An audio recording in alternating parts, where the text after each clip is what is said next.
Fiche. Nou ye yan watole drona don eda o me hun. Pe.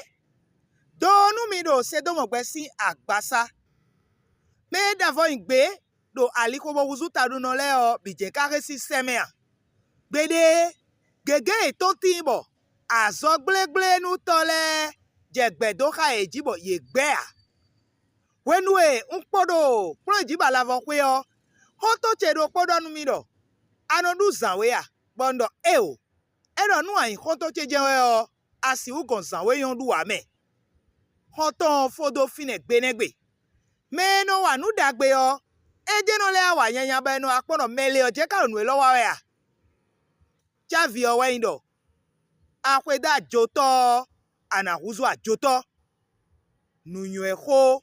Tanu koto. Kika me ogo. So.